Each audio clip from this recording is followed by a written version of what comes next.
Welcome all to Eat, Drink, and Explore with Cece. Today we're going to make a super easy recipe. We're actually going to spatchcock a chicken and we're going to roast that in the oven. And for those of you who are not familiar with the term spatchcock, it is basically a flattened chicken, and sometimes it's referred to as a butterfly chicken. And this is a super easy way to make chicken, roasted chicken, and it cooks really fast in the oven or on the barbecue, and it also provides an amazing amount of surface area for a nice crispy skin as well. So what I have here is a chicken, and I actually picked these chickens up. This happens to be a challah chicken. Sometimes I'll go and I'll look at the challah meat section because they also have some amazing meat products there as well. So what I did is I washed the chicken really well, okay? And what we're going to do is I'm going to show you how I'm going to spatchcock it. It's so easy to make, but I'm just going to go through the ingredients list with you. So we're going to need some extra virgin olive oil, some lemons, whatever lemons you have in the fridge. They don't have to be fancy or anything.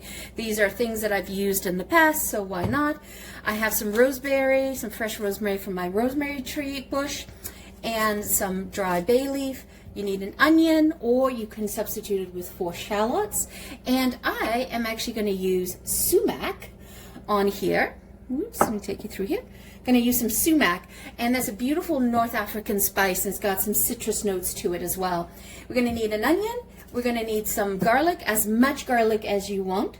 And I've got 2 bird's eye red peppers in here, and I'm going to put a little bit of that in. And I've got a pound of baby potatoes that we're going to roast in the bottom. And I was thinking maybe adding some artichokes at the end, but I'll keep you guessing, see if I do that. So let's go ahead and get the chicken cut up. Let me show you how I do that. To spatchcock a chicken, it's really easy to butterfly it. All you're really going to need is a chicken and some kitchen shears. And I'm going to show you a super easy way of doing this.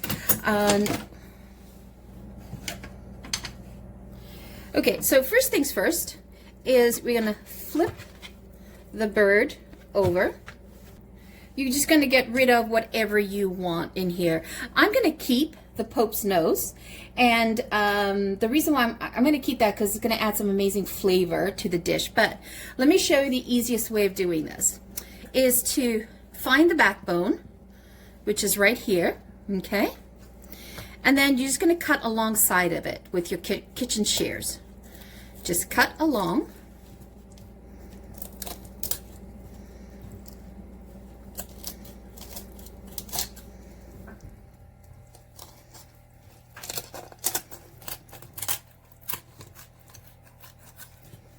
And then, let me just turn this around for you guys.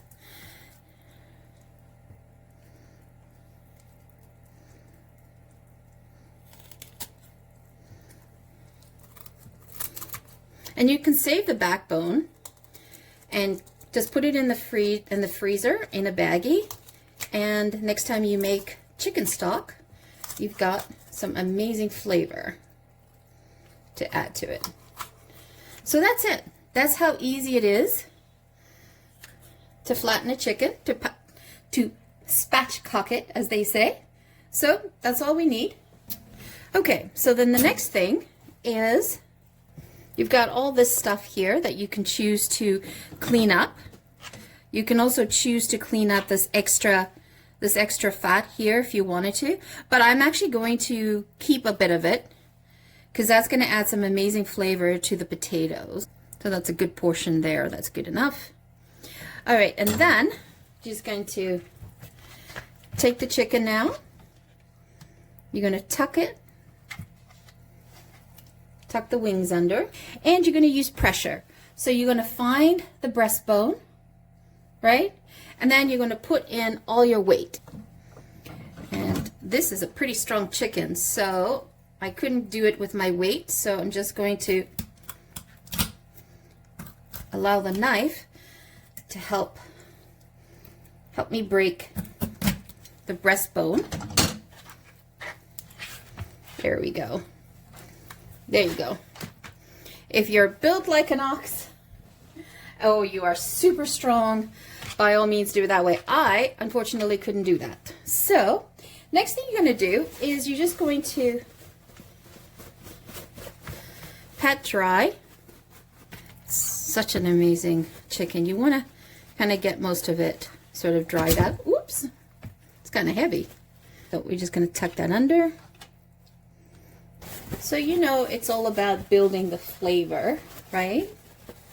So first thing I'm going to do is just take my knife and create some pockets.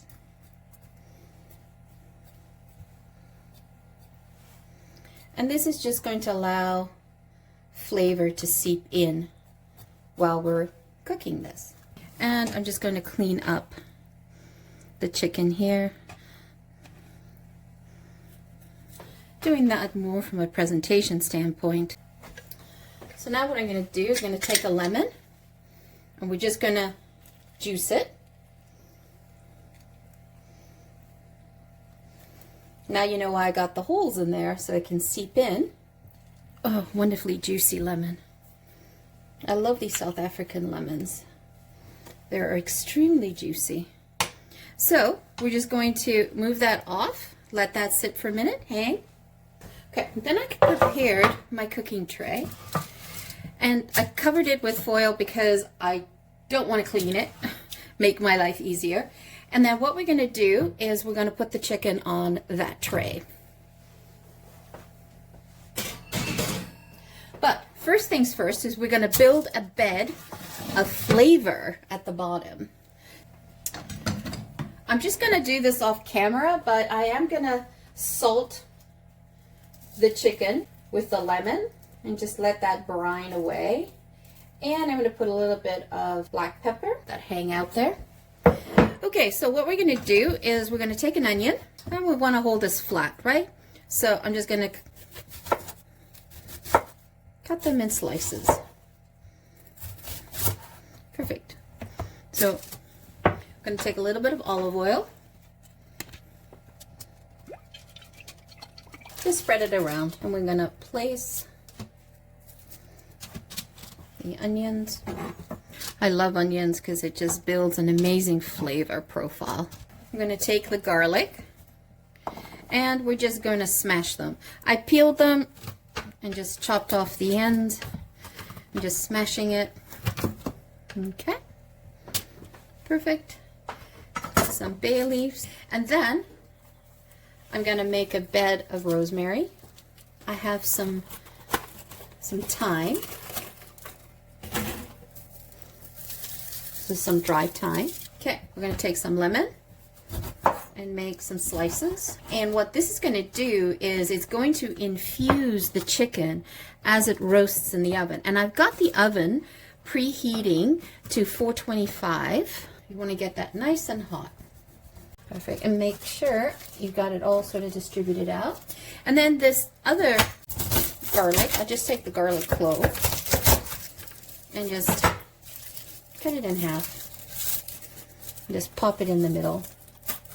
I do like to take them out of the paper if they're individual, but if I do them like this, I keep them all together. It's such an easy dish, and you prep it and you put it in the oven or the barbecue, and you can go do something else. That looks so wonderful, doesn't it? I also don't waste this. Pop this in as well, because you want to extract maximum flavor. And then just a little bit of, and then I take some sumac, and I need about, let's say you're going to put about a teaspoon,